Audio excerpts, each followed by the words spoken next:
विधानसभा चुनाव के नज़दीक आते आते अब सत्ताधारी पार्टी भाजपा को प्रदेश में अपने सबसे मजबूत वोट बैंक यानी ब्राह्मणों का डर सताने लगा है।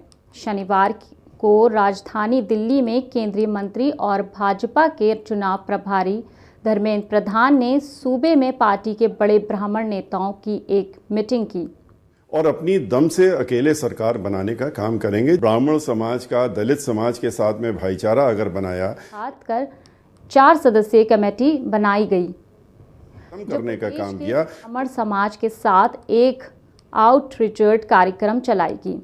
हालांकि इस कमेटी में सदस्य और पूर्व केंद्रीय मंत्री शिव प्रताप शुक्ला का कहना है कि यूपी में ब्राह्मण समाज पार्टी से नाराज नहीं है, लेकिन ऐसा लग रहा है कि पार्टी को अब एहसास हो गया है अगर वक्त रहते पार्टी ने कदम नहीं उठाया तो योगी के खिलाफ ब्राह्मणों की नाराजगी चुनावी नतीजे बिगाड़ सकती है।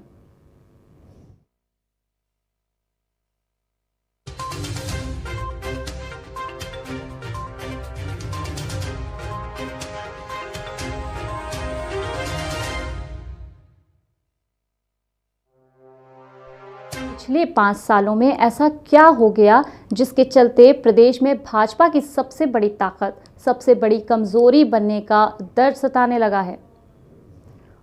और क्या इस सूबे में ब्राह्मण वाकई इतने ताकतवर हैं कि वो चुनावी नतीजे को बदलने का दम रखते हैं? दरअसल बीजेपी को पूरी ताकत से वोट देकर प्रदेश की सत्ता में आने वाले ब्राह्मण समाज इस सरकार में खुद को कमज़ोर महसूस कर रहे हैं। ये आरोप लगातार लगता रहा है कि मुख्यमंत्री योगी आदित्यनाथ ब्राह्मणों की अपेक्षा करते रहे हैं। हालांकि यूपी की योगी सरकार में कई बड़े प्रशासनिक अधिकारी ब्राह्मण ही रहे, यहाँ तक कि कैबिनेट में इस वर्ग के ठीक ठाक प्रतिनिधित्व मिला है, लेकिन बावजूद इसके ज़मीनी स्तर भाजपा ब्राह्मणों को एक सकारात्मक संदेश देने में नाकाम रही है।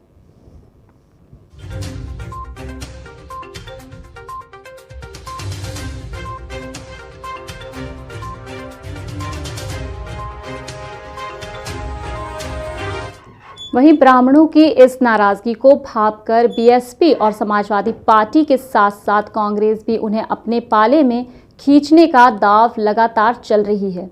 यूँ तो देश में 1931 के बाद जाति जनगणना नहीं हुई, लेकिन ऐसा अनुमान लगाया जाता है कि प्रदेश में अगर भूमिहारों को भी मिला दिया जाए तो उनकी संख्या 11 से 12% तक है। लेकिन ये माना जाता है कि यूपी में ब्राह्मण अपनी संख्या से भी अधिक वोटों का प्रभावित करने की क्षमता रखते हैं। प्रदेश में मुस्लिम और जाटवा के बाद सबसे बड़ी संख्या है तो हैं ब्राह्मण।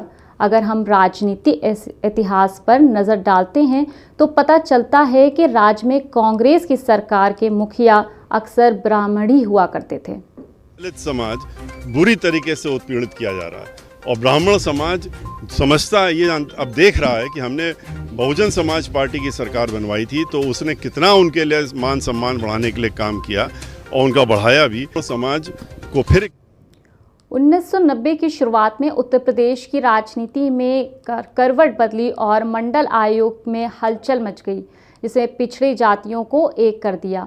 कांग्रेस लगातार कमज़ोर होती चली गई और काशीराम की बहुजन समाज पार्टी ने दलित वोटों में अपना अधिकार बना लिया और मुस्लिम समाजवादी पार्टी के साथ चले गए और ब्राह्मण भाजपा के साथ हो गए।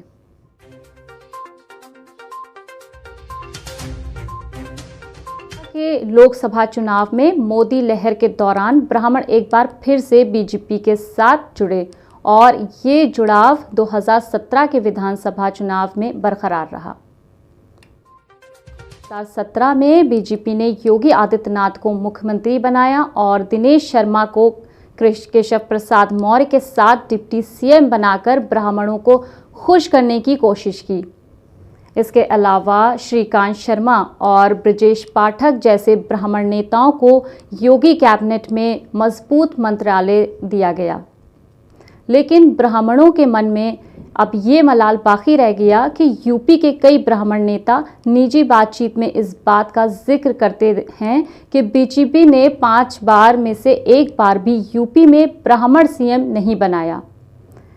वहीं कानपुर के कुख्यात गैंगस्टर विकास दुबे और उसके तमाम साथियों के पुलिस एनकाउंटर ने ब्राह्मणों के भीतर एक नकारात्मकता भर दी थी।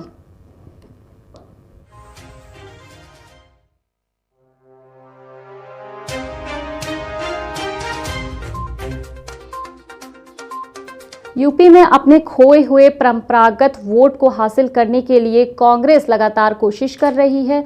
2012 के विधानसभा चुनाव में भी शीला दीक्षित को कांग्रेस ने इसी उम्मीद के साथ मुख्यमंत्री पद का दावेदार घोषित किया था। हालांकि उस वक्त समाजवादी पार्टी के साथ गठबंधन होने के चलते उसकी दावेदारी वापस ले ली गई थी। वहीं बात करें 2019 के लोकसभा चुनाव के वक्त प्रियंका गांधी वाड्रा यूपी की इंचार्ज बनाई गई और कांग्रेस तब से ब्राह्मणों को अपने साथ जोड़ने की योजना पर काम कर रही है।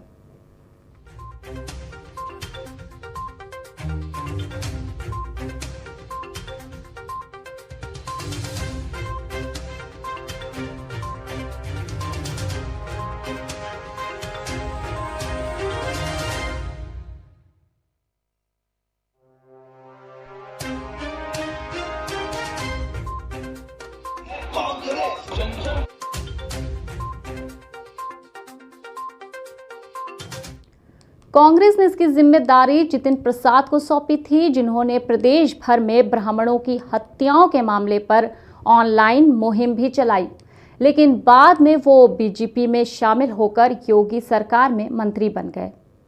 वहीं कांग्रेस को उम्मीद है कि प्रियंका को सामने रखकर वो ब्राह्मण वोट बैंक में सेंध लगाने में कामयाब रहेगी। वहीं दूसरी ओर मायावती ने भी अपने खास सहयोगी सतीश चंद्र मिश्रा को एक बार फिर से ब्राह्मणों को अपने पाले में लाने का काम सौंप दिया है। इसके लिए वो प्रदेश में कई जगह प्रबुद्ध सम्मेलन भी कर चुके हैं। तो वहीं अखिलेश यादव भी ब्राह्मणों को रिझाने में पीछे नहीं है। अभिषेक मिश्रा की अगुवाई में समाजवादी पार्टी ने परम परशुराम ट्रस्ट बनाकर ब्राह्मणों को अपने साथ जोड़ने का अभियान शुरू कर दिया है। दलों की इन कोशिशों के मद्देनजर देर से ही सही, लेकिन भाजपा को भी अब एहसास हो गया है उसका यूपी ये सबसे मजबूत किला कहीं ढह ना जाए। पश्चिमी उत्तर प्रदेश में लोग परेशानी से, गुंडों के डर से पलायन करते थे। आज मैं कहता हूं किसी भी माफिया की हिम्मत है आपको परेशान करने की?